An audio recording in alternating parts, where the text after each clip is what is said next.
Agora você ouve uma palavra de vida com o pastor Érico Rodolfo Bussinger.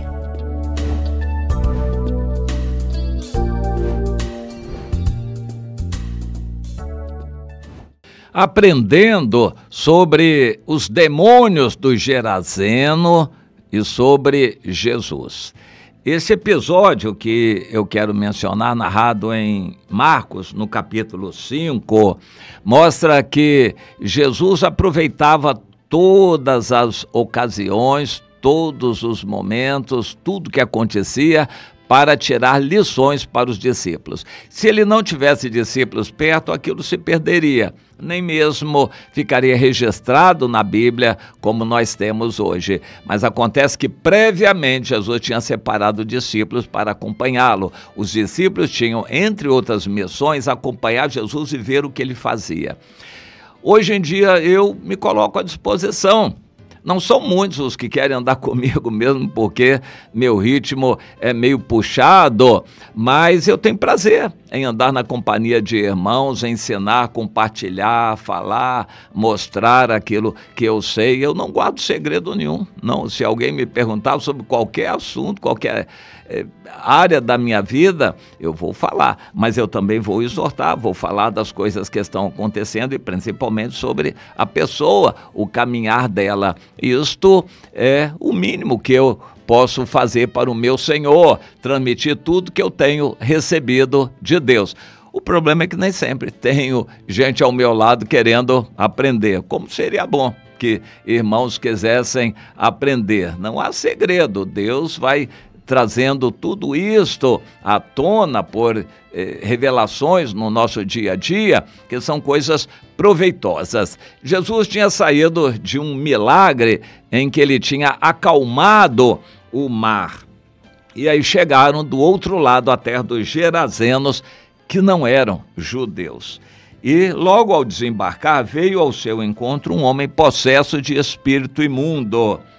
E ninguém podia prendê-lo. Era muito poder que aquele demônio tinha. Em princípio, eles achavam que era um demônio. Mas quando Jesus começou a se dirigir àquele homem, os demônios quiseram mostrar pujança, poder para tentar amedrontar Jesus. Claro que não conseguiriam.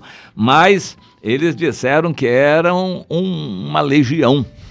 Uma legião, não era um demônio, era uma legião.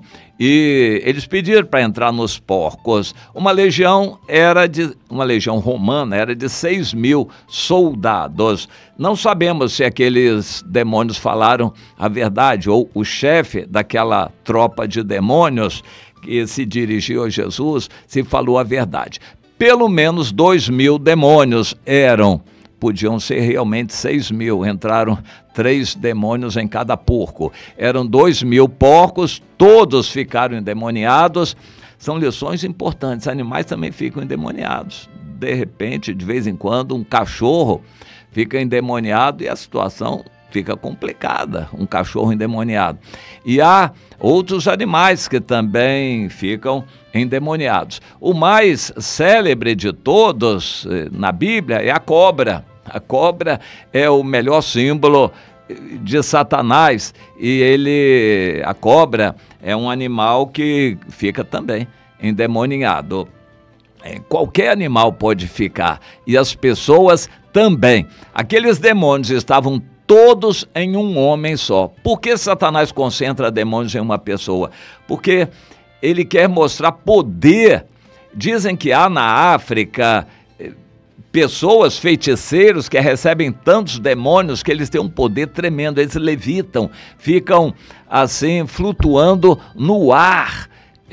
Há muito poder satânico. Porém, o poder de Deus é sempre maior, a gente nunca deve esquecer.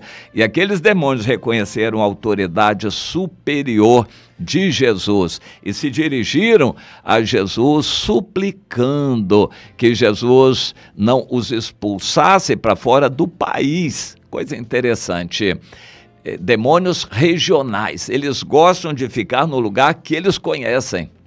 Satanás designa demônios para atuarem numa região, demônios regionais.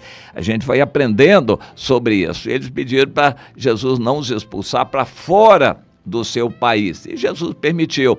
Mesmo prevendo o que aconteceria, Jesus queria nos ensinar muitas lições. Nem sempre o demônio está sozinho. Quando um crente é liberto de um demônio e ele se acomoda na igreja, começa a gostar do mundo, crente que gosta do mundo, com facilidade ele dá brecha na sua vida para entrar em 7 demônios piores. Então vem demônio da avareza, do dinheiro, demônio da sensualidade, da pornografia, vem demônio aí da violência, vem demônio das drogas, e assim 7 demônios tomam aquele que tinha sido crente liberto. Vieram 7 demônios. Quando nós lidamos com uma pessoa em oração, temos que ter o discernimento para saber se aquela obra é de demônios ou se é apenas uma obra natural na pessoa. Eu me lembro que no início da minha carreira, eu já aprendi muito sofrendo com demônios. A gente expulsava um demônio, ele ia embora, daqui a pouco a pessoa estava endemoniada de volta. A gente sentia uma espécie de derrota, porque nós expulsamos o demônio, e agora ele voltou. O que é isso? Mas era legião. A gente, não tendo discernimento, não podia prever isto. A pessoa estava bem, sadia, liberta, daqui a pouco caía endemoniada de novo. Que história é essa? É que é possível entrar em vários demônios numa pessoa só, para aumentar o poder. Aquele homem, por exemplo, apavorava toda a região, ninguém conseguia prendê-lo, ele arrebentava todas as correntes de ferro, ou do que fosse, que tentavam amarrá-lo.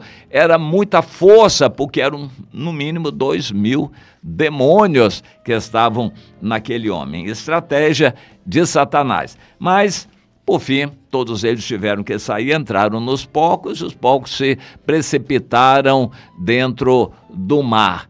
E, claro, o demônio não morre. Depois eles saíram de lá e foram procurar outras pessoas em quem entrar. Mas essa é uma história interessante. A gente não mata um demônio, expulsa de uma pessoa, mas ele entra em outra.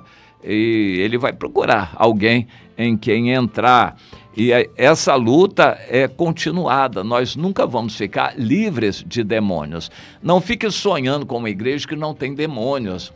A igreja que não tem demônios talvez seja a que mais tem, porque o demônio prefere ficar escondido. O demônio, ou os demônios, preferem ficar escondidos. Então não pense que há algum lugar aqui no mundo tranquilo que não tenha demônios. Isso é tolice pensar uma coisa dessas. É que os demônios estão escondidos, trabalhando sem se verem.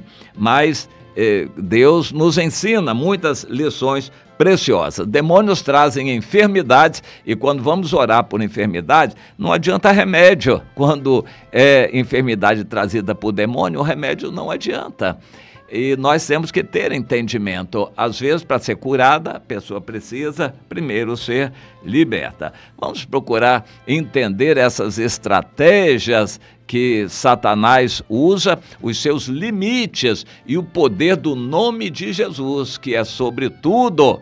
É nisso que você precisa se firmar, na intimidade com Jesus, para ter autoridade sobre os demônios também.